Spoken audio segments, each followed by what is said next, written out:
तो जो यहाँ पे हमारे पास है बेटा greatest integer of x minus one, this should be greater than और इक्वल टू 0, और प्लस लिखा हुआ है दूसरा फंक्शन। आपको याद होगा जब हम दो फंक्शंस के एडिशन की बात करते थे ना, तो उसमें इसका पहले फंक्शन का डोमेन निकालते थे, दूसरे का डोमेन निकालते थे और दोनों का इंटरसेक्शन लेते थे। याद है बेटा सबको? एडिशन की बात करें, सब्ट्रैक्शन की बात करें, वेरी गुड, और मल्टीप्लिकेशन की बात करें, डिवीजन की बात करें, हमेशा दोनों के डोमेन्स का इंटरसेक्शन किया जाता है। तो दोनों के अलग अलग डोमेन निकालते हैं, एंड लिखेंगे। दूसरे का डोमेन आ गया 4 minus greatest integer of x, this is greater than और equal to 0। So from first one, that greatest integer of x is greater than or equal to 1, and from the second one, that greatest integer of x is less than equal to 4. So when you club them, we get the value greatest integer of x is lying between 1 to 4. तो बताओ बच्चों क्या कहोगे, कौन सा set मिलेगा ऐसे x की वैल्यू जिनके लिए ग्रेटेस्ट इंटीजर वैल्यू 1 से 4 के बीच में लाई कर रही है? हाँ जी, तो x की वैल्यू 1 से लेके 5 तक के बीच में होगी। समझ में आ रही है बात सबको? बोलना, क्योंकि 1 से 2 देखोगे तो ग्रेटेस्ट इंटीजर वैल्यू अपने को मिलेगी कितनी? 1।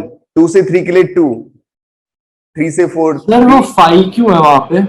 5 इसलिए बेटा क्योंकि 4 से 5 तक के बीच के नंबर्स की ग्रेटेस्ट इंटीजर वैल्यू कितनी आती है? 4 आती है। मुझे x चाहिए ना, जिनकी ग्रेटेस्ट इंटीजर वैल्यू मैक्सिमम कितनी जा रही है? 4 जा रही है, और मिनिमम कितनी आ रही है? 1 आ रही है। आई बात समझ में? यस सर, आ गया समझ। ठीक है, गुड। अब आते हैं बच्चों नेक्स्ट क्वेश्चन की तरफ। सर ये ब्रैकेट भी रिमूव कर देते हैं। क्या चीज?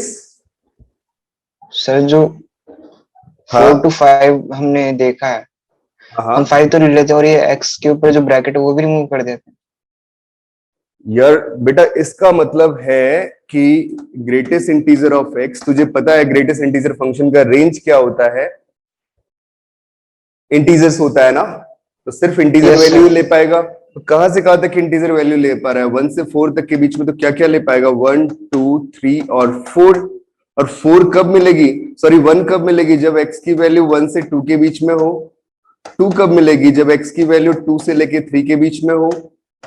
और 3 कब मिलेगी? जब x की वैल्यू 3 से 4 के बीच में हो। और 4 वैल्यू कब मिलेगी? जब x की वैल्यू 4 से 5 के बीच में हो। आई बात समझ में? तो इन सब का यूनियन ले रहे हैं ना, ये सारे के सारे इंटरवल से अपने पास, इन सब का यूनियन कितना हो गया? 1 से 5 हो गया ना, 1 पे क्लोज्ड और 5 पे ओपन। ठीक है विवेक?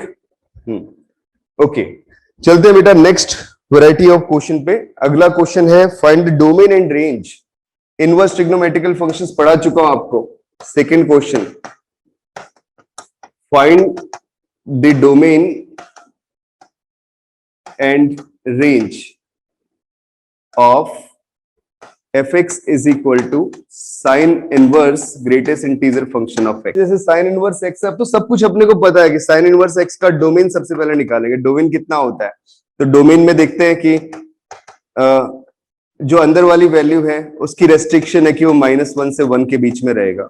ठीक है, अब ग्रेटेस्ट इंटीजर वैल्यू जो है वो क्या क्या पिक कर सकती है? इनमें से -1 पिक कर सकती है, 0 कर सकती है और 1 कर सकती है। अगर -1 ग्रेटेस्ट इंटीजर वैल्यू, तो x की वैल्यू कहां से कहां तक लाई करेगी? वो लाई करेगी -1 से लेके 0 के बीच में, है ना। और 0 वैल्यू कब आएगी? जब वो लाई करेगा 0 से लेके 1 के बीच में। और 1 वैल्यू कब लाई करेगी? जब वो लाई करेगा 1 से लेके 2 के बीच में, है ना। तो अल्टीमेटली जो मेरे पास है फंक्शन की डोमेन, वो कितनी मिल गई? वो मिल गई -1 से लेके 2। ठीक है, डोमेन ये मिल गया। रेंज क्या मिल गया? कोई बताएगा जल्दी से? सर रेंज तो सेम रहेगा, -π/2 से +π/2। -π/2, 0 और π/2, है ना बेटा। क्यों? क्योंकि आपका ग्रेटेस्ट इंटीजर फंक्शन डोमेन में से सिर्फ यही वैल्यूज तो पिक कर पा रहा है। और कौन से पिक कर पा रहा है? तो -1 कब देगा? -π/2 पे। 0 कब देगा? 0 पे। और 1 कब, सॉरी 1 कब देगा? π/2 पॉइंट पे, राइट। आई बात समझ में? Yes sir. Yes sir. अब आपको ये पता है कि फ्रैक्शनल पार्ट ऑफ x का जो वैल्यू है वो 0 से 1 के बीच में लाई करता है, इक्वेट टू 0 होता है। और ये भी पता है कि fractional part of x equal to 0 कब होता है? जब x बिलोंग कर रहा हो इंटीजर्स को। समझ रहे हो सब लोग? इंटीजर के लिए बेटा 0 होता है सिर्फ।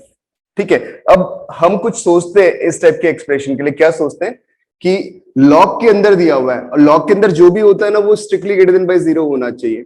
तो ये तो पता चल गया कि fractional part of x strictly greater than by 0 होगा और हमेशा 1 से छोटा ही होता है फ्रैक्शन। तो इसका मतलब क्या हुआ कि x की जो पॉसिबल वैल्यूज है वो सारे रियल नंबर है, सिर्फ कौन से छोड़ दिया आपने, इंटीजर, क्योंकि आप 0 पिक नहीं कर रहे हो। हाँ या ना बच्चों, सबको समझ में आई ये बात, बताना। Yes sir. Okay, very good. तो हमें ये पता चला कि डोमेन कितना हो गया, this is real minus integers. अब रेंज की बात करते हैं, तो रेंज में इसी वाली इक्वेशन को पिक कर लो, इसमें लॉग ले लो दोनों तरफ। तो log 0 is less than by fraction of log of fraction of x is less than by log of 1। मैं डायरेक्टली इनइक्वालिटी सेम रख रहा हूं because as log is increasing function, ये इंक्रीजिंग फंक्शन होता है। इंक्रीजिंग फंक्शन के लिए inequality के साइन में चेंज नहीं आता। तो log 0 तो होता है माइनस इंफिनिटी, लास्ट क्लास में पढ़ाया था, log x, और दूसरा क्या मिल गया, log 1 होता है 0। तो इसका मतलब रेंज कितनी आ गई आपके पास, this is equal to minus infinite to 0, दोनों साइड ओपन। ग्राफ भी देख सकते हो, ये ग्राफ था log का, this is log of x। 1 पे 0 था और टेंड करता था प्लस इंफिनिटी को when x tends to infinity, और टेंड करता है माइनस इंफिनिटी को when x tends to 0। Right बच्चों, सबको समझ में आ रहा है, बताओ हाँ या ना। Yes sir. Okay good. अब आता है अगला question, find the range of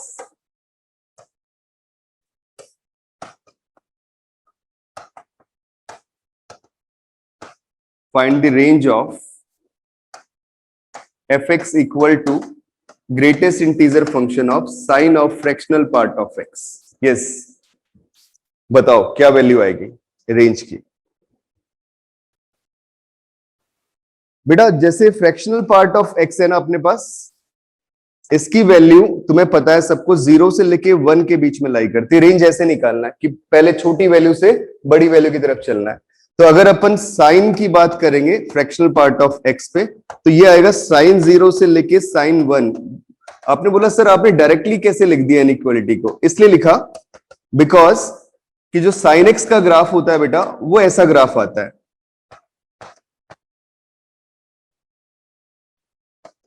कहां तक, π/2 पॉइंट तक। π/2 पे कितनी वैल्यू आई, 1, और ये 0 है, यहां पे 1 वैल्यू है। 1 वैल्यू π/2 से छोटी होती क्योंकि π/2 का वैल्यू आया 3.14 डिवाइडेड बाय 2, मतलब 1.67 के आसपास। ठीक है, तो 1 पॉइंट पे जो वैल्यू मुझे मिल रही है दिस इज साइन 1। तो मतलब कुल मिला के क्या हुआ कि जो साइन 1 लिखा हुआ है this is strictly less than by 1, और साइन 0 का वैल्यू तो अपने पास 0 आता ही है। ठीक है, तो क्या पता चल गया कि जो fractional part of sine x है वो 0 से लेके 1 के बीच में लाई कर रहा है बेटा। अगर ये 0 से 1 के बीच में लाई कर रहा है तो इस बात का मतलब क्या हुआ, इसका ग्रेटेस्ट इंटीजर वैल्यू कितना आ जाएगा, 0 आ जाएगा। सबको समझ में आया, कितना आ जाएगा। रेंज में सिर्फ एक ही वैल्यू आ रही है बेटा, वो कितनी आ रही है, 0। तो सिंगलटन 0 इज अवर रेंज। सबको ये पता था कि fractional part of x can be written as, अगर गौर से देखो, this can be written as x minus greatest integer function of x। So this implies we can write that x is equal to fractional part of x plus greatest integer function of x। मतलब किसी number में fraction plus integer दोनों को add कर दे तो आपको पूरा number मिल जाएगा, कंप्लीट नंबर मिल जाएगा। ये नॉर्मल सा तरीका है। तो मैंने इस इक्वेशन को उठाया और इसमें राइट साइड पे वैल्यू प्लेस कर दी x की, तो कितना आ गया, fraction of x plus this is greatest integer of x plus fraction of x। So this implies that is greatest integer of x is equal to 2 times fraction of x, and this implies that fraction of x is equal to greatest integer of x divided by 2. Now you know that this fraction of x is always lying between 0 and 1, so this implies that greatest integer function of x by 2, this is lying between 0 and 1, and this implies that greatest integer of x is lying between 0 and 2। Right बेटा, 2 से multiply कर दिया पूरी inequality को, positive number से multiply करने पे inequality पे चेंज आता भी नहीं है। अब यहां से मुझे दो पॉसिबल वैल्यूज मिली, बोला कि एक तो मिल गई ग्रेटेस्ट इंटीजर वैल्यू 0 हो सकती है और दूसरा क्या पॉसिबल हो सकता है, greatest integer value of x 1 हो सकती है, क्योंकि ग्रेटेस्ट इंटीजर फंक्शन की रेंज में तो सिर्फ इंटीजर्स होते हैं, तो ये तो सिर्फ इंटीजर वैल्यू पिक कर सकता है, तो 0 पिक कर सकता है, तो 1 पिक कर सकता है बेटा, है ना? समझे सब लोग? बताओ। Yes sir. Yes sir. ठीक है, अब जब हम लोग लिखते हैं greatest integer of x equal to 0, इसे मान लेते हैं फर्स्ट इक्वेशन, तो इस वाले केस में फर्स्ट इक्वेशन क्या इंप्लाई करेगी, लेफ्ट साइड में आ जाएगा 0 is equal to x plus fraction of x। और गौर से सुनना कि इसने बताया कि आपके x की वैल्यू 0 से 1 के बीच में लाई कर रही है बेटा, x की वैल्यू 0 से 1 के बीच में लाई कर रही है, तो x plus fraction of x। थोड़ा गौर से देखो और जल्दी बताओ क्या लिख लो इसके लिए, व्हाट इज द सॉल्यूशन? हाँ जी बच्चों बोलना।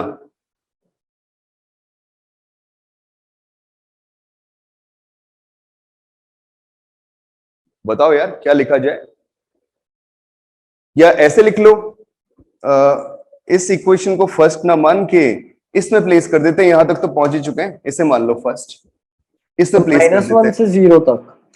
तो बेटा क्या आया कि सुनना बेटा मेरी बात को पहले एक बार, ये आ गया फर्स्ट इक्वेशन से कितना, this is fraction of x, this is equal to greatest integer of x by 2, वो कितना है 0 बाई 2, तो अल्टीमेटली मेरे पास आ गया fraction of x equal to 0। अब fraction of x equal to 0 कब होगा? हाँ जी बच्चों बताओ, इंटीजर वैल्यू पे होगा, होगा कि नहीं होगा, है ना? तो यहां से मुझे इंटीजर सॉल्यूशन मिल रहे हैं। क्या सारे इंटीजर सॉल्यूशन मिल रहे हैं? सिर्फ एक इंटीजर सॉल्यूशन मिल रहा है, वो कौन सा मिल रहा है? 0। क्यों मिल रहा है? बिकॉज आपके x के पास रेस्ट्रिक्शन है कि वो 0 से 1 के बीच में लाई करेगा, तो इसके अंदर कौन सी इंटीजर वैल्यू मिल रही है मुझे? सिर्फ 0 मिल रही है। तो इस वाले केस में सिर्फ एक सॉल्यूशन मिला, कौन सा? 0 सॉल्यूशन। हाँ या ना बच्चों, समझ में आया सबको? बताओ बोलो। Okay very good. अब ये वाली जो कंडीशन है ये क्या बता रही है कि x की वैल्यू लाई कर रही है 1 से लेके 2 के बीच में। चलो, और इस 1 से लेके 2 के बीच में लाई कर रही है, इसके लिए फिर से फर्स्ट इक्वेशन को चेक करते हैं। हमने बाकी सॉल्यूशंस क्यों नहीं लिए लास्ट में? कौन से बाकी सॉल्यूशन नहीं लिए बेटा? तो x इक्वल टू 0 क्यों आ गया सिर्फ? हाँ हाँ, वो बता दो एक बार। पहले वाला केस। अच्छा ओके सर, समझ गए ना? Yes, दूसरा वाला केस अब डिस्कस कर रहा हूं बेटा, when greatest integer equal to 1। तो जब इसे 1 रखता हूं तो फर्स्ट इक्वेशन क्या इंप्लाई कर रही है कि fraction of x is equal to half. अब fraction of x is equal to half कब होगा? ये होगा x इज इक्वल टू 3/2 के लिए। बोले क्यों 3/2 के लिए? हाफ का मतलब 0.5 फ्रैक्शन। 0.5 फ्रैक्शन किसमें होगा? 1.5 में होगा ना, जो नंबर 1 से 2 के बीच में लाई कर रहा है। और रेंज में नहीं देखना अपने को, सिर्फ किसमें देखना? 1 से 2 के बीच में देखना। तो बिकॉज ऑफ दैट रीजन 1 से 2 आपका नंबर मिला 3/2, और यहां क्या नंबर मिला? 0। तो इस इक्वेशन के सॉल्यूशंस क्या मिल गए? इसका सॉल्यूशन सेट आ गया, दिस इज 0,3/2। हाँ जी बच्चों, समझ में आई बात सबको? बताओ कि इसको मान लेता हूं फर्स्ट, ये ले लिया सेकंड, ये ले लिया थर्ड। तो एक काम तो किया, first plus second plus third. अगर मैं इनका एडिशन करता हूं तो क्या हुआ? x plus fraction of x plus greatest integer of x, ये आ गया। अगले से क्या आ गया? y plus fraction of y plus greatest integer of y। Similarly last से क्या आ गया? z plus fraction of z plus greatest integer of z।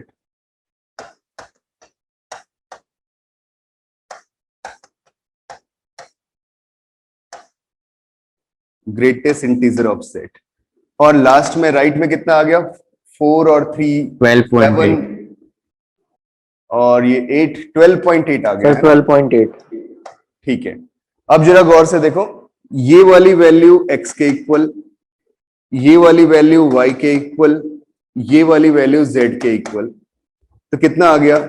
2x plus 2y plus 2z, मतलब डिवाइड कर दो 2 से, तो कितना आ जाएगा? 6.4। ये आ गया ना? आया समझ में? Yes sir. ये इक्वेशन आ चुकी है बच्चों एक, इसे मान लेते हैं फोर्थ इक्वेशन। अब क्या किया? फर्स्ट और सेकंड का एडिशन कर देता हूं। तो फर्स्ट प्लस सेकंड इंप्लाइज, ये क्या इंप्लाई कर रहा है? थोड़ा यहां लिख लेते हैं बेटा, क्योंकि थोड़ी बड़ी कैलकुलेशन होने वाली है। फर्स्ट और सेकंड ने क्या इंप्लाई किया, x plus fraction of x, ठीक है।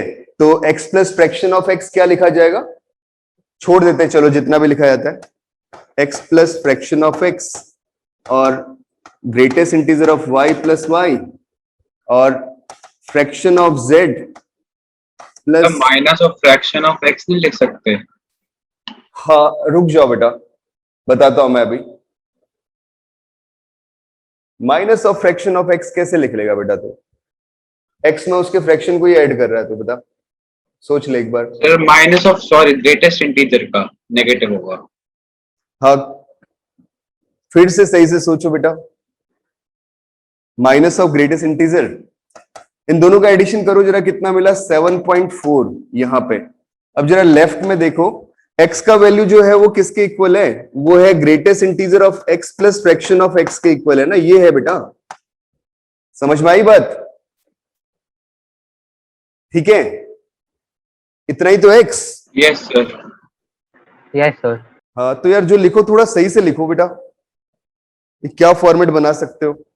एक काम करते हैं, इसको क्लब ना करके, क्योंकि मुझे ये लग रहा है कि ऐसे तो बहुत मुश्किल होगा। ये z बन गया, और तुम्हें पता है कि x plus y plus z ये है 6.4, तो यहां से मेरे पास आ गया fraction of x plus greatest integer of y, this is equal to 7.4 minus 6.4 मतलब 1। आया समझ में, ये आ गई फिफ्थ इक्वेशन। हाँ जी बच्चों बोलो, क्लियर है ना इतनी बात? Yes sir. सर एक अब- सेकेंड। हाँ यस सर। Okay nice. अब आते हैं सेकंड प्लस थर्ड पे। अगर मैं सेकंड प्लस थर्ड करता हूं तो फिर से ये मिला fraction of x plus greatest integer of x, अब डायरेक्टली लिख रहा हूं, ये x हो जाएगा प्लस, अब आए y प्लस दिस, y हटा लो, उस लास्ट वाले से z हटा लो, और प्लस में कितना बचा, fraction of y plus greatest integer of z, this is equal to, दोनों का एडिशन किया तो कितना मिल गया 9.7, और ये वाली वैल्यू फिर से अपने पास आ गई कितनी 6.4, उधर लेके जाएंगे तो कितना बन जाएगा, ये बन जाएगा fraction of y plus greatest integer of z, this is equal to 9.7 minus 6.4, तो ये आ गया 3.3, राइट। तो ये आ गई सिक्स्थ इक्वेशन। एक और फॉर्मेट बन सकता है, कौन सा, फर्स्ट प्लस थर्ड। तो अगर मैं फर्स्ट प्लस थर्ड करता हूं, गौर से देखो, तो ये x प्लस ग्रेटेस्ट बन रहा है, y प्लस, यहां से y मिल जाएगा और z, ठीक है, तो ये कितना आ गया x plus y plus z, and this plus पहले वाले से मिल गया ग्रेटेस्ट इंटीजर ऑफ y, और दूसरे वाले से sorry greatest integer of x last वाले से, और फर्स्ट से मिल गया फ्रैक्शन ऑफ z, और फर्स्ट और लास्ट का सम करें तो राइट में मिल जाएगा 8.5। अब x plus y plus z जो है फिर से 6.4, तो 6.4 उस तरफ सब्ट्रैक्ट कर दिया, कितना हो जाएगा, greatest integer of x plus fraction of z, this is equal to 6.4 subtract किया तो कितना मिल गया, दिस इज 2.1। अब आ गई तीन इक्वेशंस और, this is suppose seventh equation. ये जो पहली इक्वेशन थी उससे ही हमने तीन इक्वेशंस निकाली, फिफ्थ सिक्स्थ और सेवंथ। अब गौर से जरा इन इक्वेशन का एप्लीकेशन देखना। एक तो ये मुझे मिल रही है, ये ग्रेटेस्ट इंटीजर वैल्यू, सब लोग समझना इस बात को, तो ये तो हमेशा इंटीजर वैल्यू लेती है बेटा, लेती कि नहीं लेती है, और फ्रैक्शन कभी भी 0 से 1 के बीच में लाई करेगा।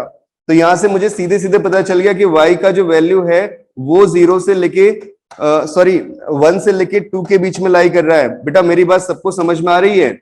और दूसरी बात, ये फ्रैक्शनल पार्ट ऑफ x 0 ही होगा, और फ्रैक्शनल पार्ट ऑफ x 0 हो गया, इस बात का मतलब x किसको बिलोंग कर रहा है, इंटीजर्स को बिलोंग कर रहा है। समझ में आया कि नहीं आया? बोलना बच्चों भाई, इस बात को सब लोग बताना, सबको समझ में आई ये statement? Yes sir. Okay, yes sir. Very nice. अब आते बेटा, वेरी गुड, अब आते सेकंड और थर्ड पे। इन दोनों का एडिशन मुझे दिया हुआ है कितना, फ्रैक्शन ऑफ y और ये। अब ग्रेटेस्ट इंटीजर ऑफ y जो है वो है 1, है ना, मतलब यहां से ग्रेटेस्ट इंटीजर ऑफ y 1 आ रहा था, तो y की वैल्यू 1 से 2 के बीच में लाई करी थी। इससे तो कुछ पता नहीं चला, कुछ और सोचो।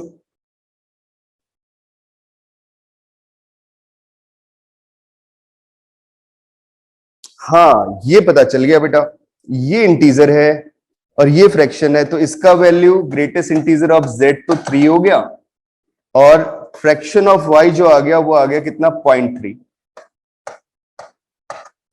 अब गौर से देखना, ग्रेटेस्ट इंटीजर ऑफ z 3 अगर है तो इस बात का मतलब z की वैल्यू लाई कर रही है 3 से लेके 4 के बीच में, और फ्रैक्शन ऑफ y 0.3 है, बट बेटा y की वैल्यू जो थी वो 1 से 2 के बीच में थी, तो 1 से 2 के बीच में क्या वैल्यू होगी? मैं किस किस इक्वेशन को मिक्स कर रहा हूं जरा गौर से देखो, एक तो इसको मिक्स कर रहा हूं और एक इसको मिक्स कर रहा हूं, तो इन दोनों के थ्रू क्या मिल गया बताओ? y का 1.3 1.3 है ना? आया सबको Yes, समझ sir. में? Okay. एक सेकंड दो सर। हाँ, यस सर। नाइस। अब आते हैं अगले काम पे, जो कि लास्ट इक्वेशन है अपने पास, वो ये वाली है 7th इक्वेशन। इसमें greatest integer value of x आ गया 2, ठीक है, और मुझे पता है कि x इंटीजर है, तो देखो ये वाली इक्वेशन और ये वाली इक्वेशन, ये दोनों क्या बता रही हैं? कौन कौन सी? एक तो ये वाली हो गई और एक ये वाली हो गई। इन दोनों ने बता दिया कि x की वैल्यू 2 ही आ सकती है। हाँ या ना बच्चों, बताओ, समझ में आया? क्योंकि x तो इंटीजर वैल्यू लेगा, यस सर। ऐसा इंटीजर जिसका ग्रेटेस्ट इंटीजर वैल्यू मिल रहा है 2, वो तो 2 ही हो सकता है, तो x की वैल्यू 2 आ गई। अब बचा z की वैल्यू यहां से कितनी आ रही है? फ्रैक्शन ऑफ z, इस वाले से, इससे आ रहा है fraction of z, this is 0.1। और अब देखो मैंने कौन कौन सी इक्वेशंस पिक की, एक तो ये वाली पिक कर ली, ये विजिबल नहीं हो रहा होगा कलर, है ना? एक बेटा ये वाली इक्वेशन पिक कर ली और एक ये वाली इक्वेशन पिक कर ली। इन दोनों ने मुझे क्या बता दिया? इन दोनों ने बता दिया कि z का वैल्यू होगा 3.1। आया सबको समझ में? क्योंकि z का वैल्यू 3 से लेके 4 के बीच में लाई कर रहा है और फ्रैक्शनल पार्ट कितना है? 0.1, तो 3.1 वैल्यू मिल गई। आ गया answer? So the solution set of this, x is equal to 2, y is equal to कितना आ रहा था? 1.3, and z is equal to कितना आ गया? 3.1। समझ में आया? कितना अच्छा क्वेश्चन था। अब ये सब मैनिपुलेशन दिमाग में चलती रहनी चाहिए, किस तरीके से बेटा दोनों के ग्राफ्स रिप्रेजेंट कर दिए। सबसे पहला काम आप यही किया करो।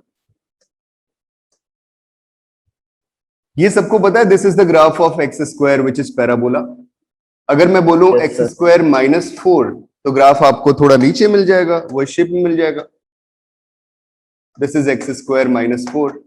अभी तक वर्टेक्स 0 पे था, अब कहां पहुंच गया? 0, -4 पे पहुंच गया। बस यही काम होना है, राइट? तो हमने दोनों के ग्राफ्स ड्रॉ कर दिए, एक तो ये मिल गया पैराबोला। अब आते हैं दूसरे पे।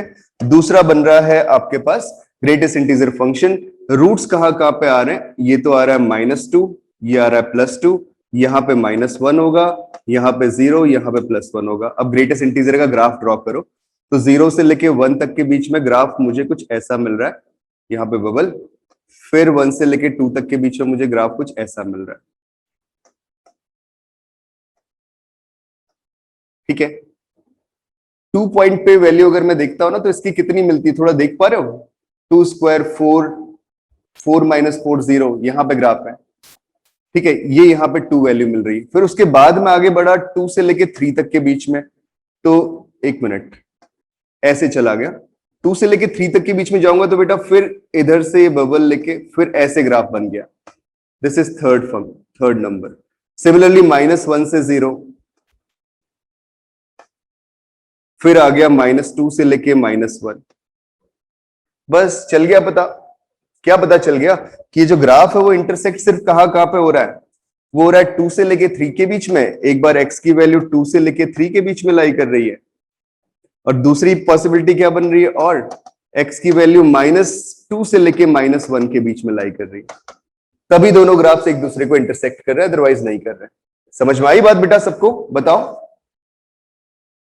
हाँ या ना, बताना यार, समझ में आया? Yes sir. Yes sir. Yes sir. जब बेटा ये वैल्यूज मिली तो इनको पुट करते हैं इस फर्स्ट इक्वेशन में। तो फर्स्ट इक्वेशन क्या इंप्लाई कर रही है? फर्स्ट इक्वेशन इंप्लाई कर रही है कि एक्स स्क्वायर माइनस 4 और 2 से लेके 3 के बीच में एक्स है तो ग्रेटेस्ट इंटीजर वैल्यू मिल गई 2 इक्वल टू 0। तो यहां से मिला x equal two plus minus √6।